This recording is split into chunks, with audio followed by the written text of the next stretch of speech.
Hello बच्चों, आपका स्वागत है हमारे चैनल स्टडी विद प्रेम में। और आज के इस वीडियो में हम क्लास 7 इंग्लिश के चैप्टर नंबर 8 जो आपके स्टोरी सेक्शन का है, और इस चैप्टर का नाम है the homage to our brave soldiers. इसमें इसके सारे क्वेश्चन आंसर को देखेंगे। आप लोग इसे लास्ट तक जरूर देखिएगा। चलिए क्वेश्चन नंबर 1 को स्टार्ट करते हैं। तो क्वेश्चन नंबर 1 क्या है, तो ये किस टॉपिक का है? तो इसका टॉपिक है working with the text. Question number 1 क्या है, why was the memorial build. तो जो मेमोरियल होते हैं ना, इसे हिंदी में कहा जाता है स्मारक।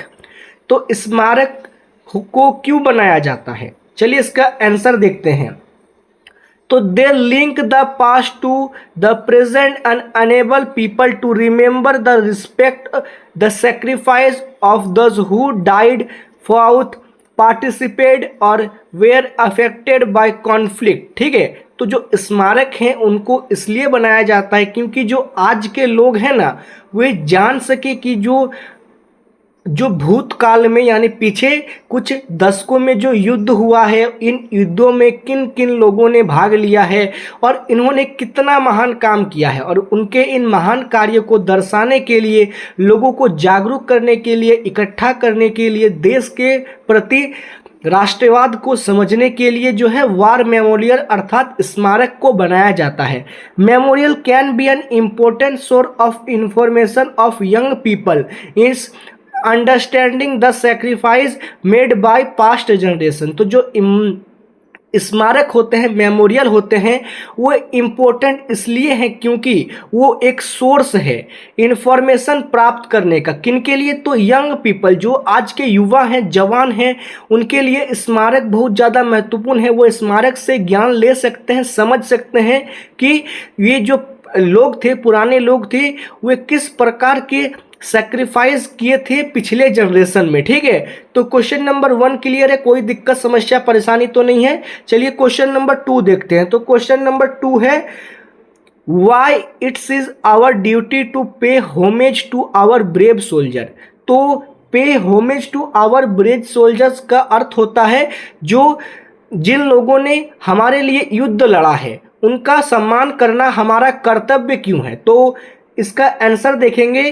तो it's was our duty to pay tribute to our brave soldiers who went beyond their cell to duty to protect our motherland and source our lives. तो जो ब्रेव सोल्जर्स थे ना, जिन्होंने हमारे देश को आज़ाद कराने के लिए एक बहुत ही ज़्यादा महत्वपूर्ण भूमिका निभाया है, और उन्होंने देश को आज़ाद करने के लिए हर संभव प्रयास किया है, अपने तन मन धन से देश को आज़ाद कराने का चेष्टा किया है। उनका हमें सम्मान, पे ट्रिब्यूट, उन्हें हमें सम्मान देना चाहिए, क्योंकि जो आज हम लोग इतने मस्त खुले वातावरण में सांस ले रहे हैं, हमें किसी प्रकार का डर नहीं है, वे किसके कारण से हो रहा है? तो वे हो रहा है हमारे पास्ट जनरेशन के कारण से। ठीक है, तो क्वेश्चन नंबर 2 भी क्लियर है, इसको भी आप लोग कॉपी में नोट करते हुए चलिएगा।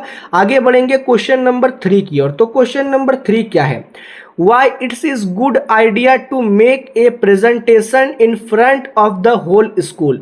तो क्वेश्चन कहने का अर्थ है कि ये एक अच्छा आइडिया क्यों है कि स्कूल के सामने सबको एक प्रेजेंटेशन देना चाहिए। ठीक है, इसके आंसर में लिखेंगे it's is a good idea to make a presentation in the front of the whole school. तो ये एक अच्छा आइडिया है स्कूल के सभी बच्चों या शिक्षकों के सामने एक प्रेजेंटेशन देना। I am going to share this idea to my classmates and my teacher. तो ये आइडिया जो है मैं अपने क्लासमेट्स अर्थात मेरे सहपाठी और मेरे शिक्षक को देना चाहूँगा।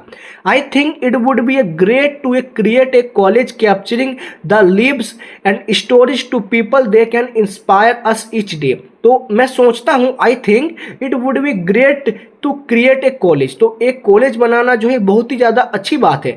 Capturing the lives and story, तो उनके जो वीर सैनिक थे उनका लाइव को और स्टोरीज को कैप्चर करके लोगों को बताना, उन्हें जागरूक करना, ये इंस्पायरिंग जो है, उन्हें डेली आएगा, डेली वो लोग इंस्पायर होंगे जो हमारे देश के लिए अच्छा है, और लोग जो है इससे ज़्यादा शिक्षित होंगे, एजुकेट होंगे, और जिन्होंने बलिदान दिया है उन बलिदानों के बारे में हम लोग क्या होगा, उनका कद्र करेंगे, ठीक है, ट्रिब्यूट देंगे उन्हें।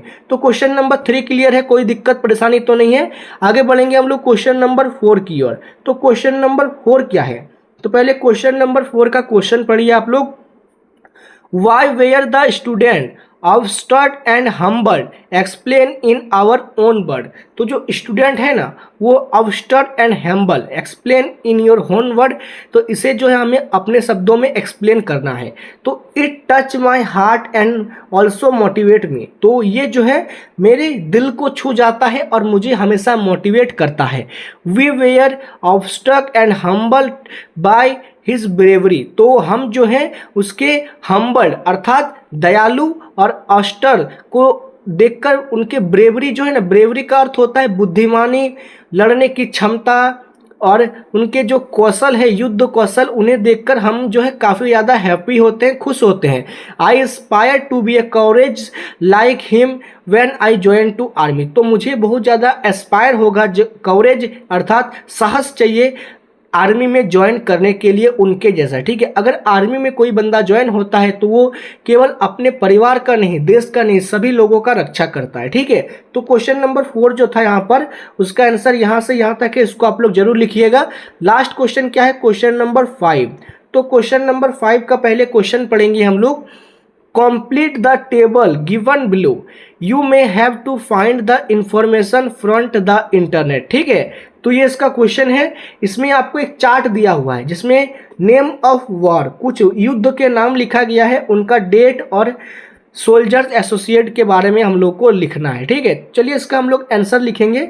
कौन कौन से 3 वॉर का नाम दिया गया है, तो Indo China war, Indo Pakistan war और कारगिल वॉर। तो इन तीनों युद्धों के बारे में लिखना है। तो ये युद्ध कब स्टार्ट हुआ था, तो ये युद्ध हुआ था 20 अक्टूबर से 21 नवंबर तक। कब से कब तक, तो 20 अक्टूबर से लेकर 21 नवंबर तक ये युद्ध चला था। कब, तो 1962 अर्थात 1962 में। तो ये इंडो चाइना वॉर हुआ, और इसमें कौन से सोल्जर एसोसिएटेड थे, तो Indian army and PLA of China, ठीक है। ये दोनों के बीच जो है युद्ध हुआ था।